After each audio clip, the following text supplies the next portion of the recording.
your Phillies are locked in a playoff game right now. I appreciate your undivided attention to this thing, even though it's hard to going look to the right. It's very difficult your for a peripheral Philly. vision. Again, that's your directing ability right there, that you can actually multitask. Very well done. And then the Eagles are 5-0. This is amazing. What's going on with your team? I was very hesitant with the Eagles in the beginning of the season. I think Sirianni's done a great job so far. What won me over with him, and I really wasn't a huge fan of his, because last year he was talking about daisies in the locker room and saying we have to, water and fertilize. That doesn't work in Philadelphia. I'm sorry, man. It really doesn't. But after the Detroit game, he was high-fiving the fans in the back. Like, he actually went back in the stadium. He's high-fiving them. Says, it's because of you guys. We came back and we won this game. And I think that intensity level of seeing that's a blue-collar kind of mentality. Sure, you can show up and wear the T-shirts that say, Harold Carmichael or Bill Berge or what that is, or love the city of Philadelphia, but you really have to be that true essence of what Philadelphia is. It's so blue-collar, deep ingrained. You want to throw batteries at Santa Claus, if they're losing the game.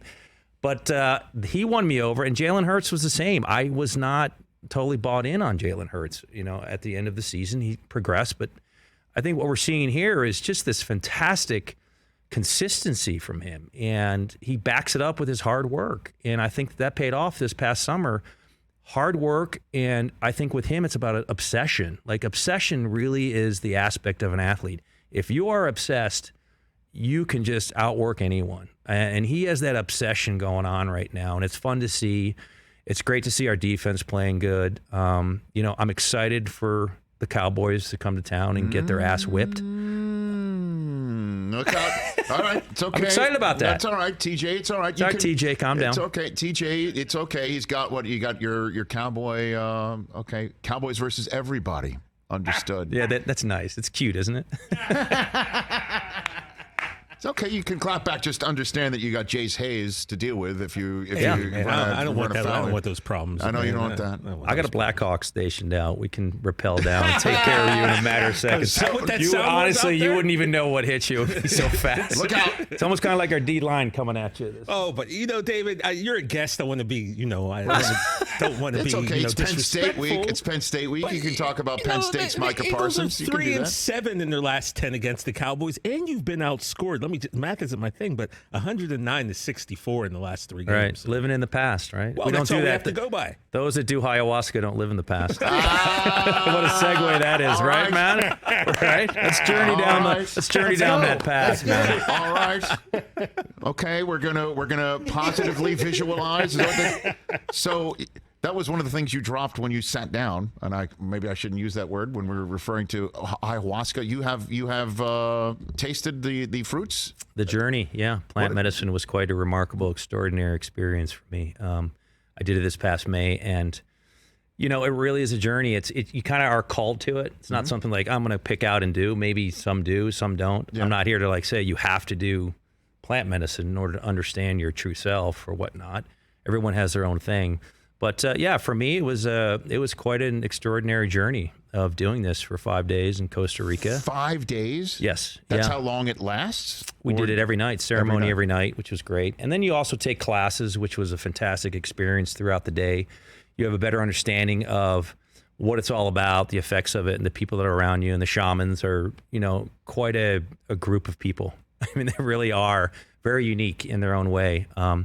So for me, it was really understanding about being in the now, like being present, and rather than just, festering on the past or so worried about the future.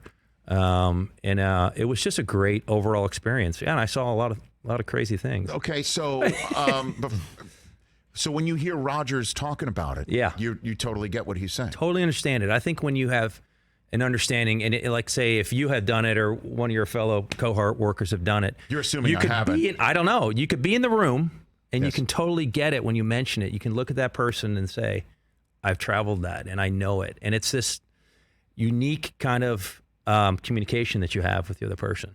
And I don't know if that's maybe the third night because the aliens visit you. I do not know if it's the second night and you're purging over a bucket for 2.5 hours.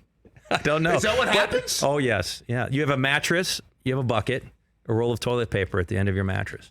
How do you take it, David? Is it? It's a ceremonial drink. It's like it's almost kind of like doing espresso, double espresso. Whoa. The way I kind of look at it, that's kind of taste a little bitter. Okay. And you clear your mind, you set your manifestations, and you drink the ayahuasca cup. And it doesn't taste great, but we're talking about medicine that's from the indigenous group of people from so many thousands of years ago. The last night we did a medicine called yahe, which is 5,000 years old, and they call it the grandmother of medicines. Why is that? It's your grandmother. I don't know if you want to. Quite honestly, I don't know if you want to. I mean, confront that. Maybe my grandmother sometimes. played canasta. I don't know if that's what happens. When you're on the grandmother of yahe. Yahe, which was, I think, from Midnight Run. Yahe. We always said that to people. Hey, yahe, man. All right. So when Rodgers said this week, again this week. When Jair Alexander said, hey, don't worry about the defense, but if we lose next week to the Jets, then I will. And he's just say, hey, we don't need to be talking negatives. We should be positive manifestation. And people are like, what? Is this an offshoot of what you're talking about? Same concept, man. Michael Jordan hit the court, man. He manifested it. He was so present in the moment, which was why he was such a great athlete and basketball player. You can see it in their eyes. I mean, some athletes go and do this. PGA golfers do this. They want to line their matrix because you do see the matrix in the lines, which is fantastic. You really do? Yeah, it's amazing. Yes. Yeah, you do. So you can adjust that. A lot of NASCAR drivers do it. Big Fortune 500 guys do it. I mean, it is quite an extraordinary experience. I keep saying that because it's really hard to explain, but I can understand Rodgers' mentality to it is like, okay, you lost the game. So what are we going to do? As sports people, we love to talk about it and show the mistakes and see all that. And they learn from that and they grow from that. But they're in the now and they'll worry about that next week. It's very Bill Belichick too, right? He doesn't want to talk about certain things. He's very cued into what's happening presently with his team and his players. Down to down, snap to snap. Yeah, man. And that's the way it should be. I mean, for me, it's that. I tapped into that and I get it. I get it more. Being a big, huge sports fan and growing up in Philadelphia, you understand it even better now. You have the ruthlessness of the audience coming at you. You got the press coming after you, after a bad game, whether you're in the New York market or the Philadelphia market, it's tough. And the athlete has to be callous to that. You got to run the water off the back like a duck, bro, and keep rolling, right? Stay in the now, do your thing. And I think that Jalen Hurts has that mentality. I don't want to be known as 5-0 right now, right? I just want to get out there and continue to grow, learn, go through my routes, my progression. And it's great to see that, and you can see how the team is building around that, from all the Batman talk with the defense. Yes. Right. All that fantastic work. That's bringing the team together. I mean, that's a true leader, and I think that's exciting to see. And especially in a team like Philadelphia, they love that.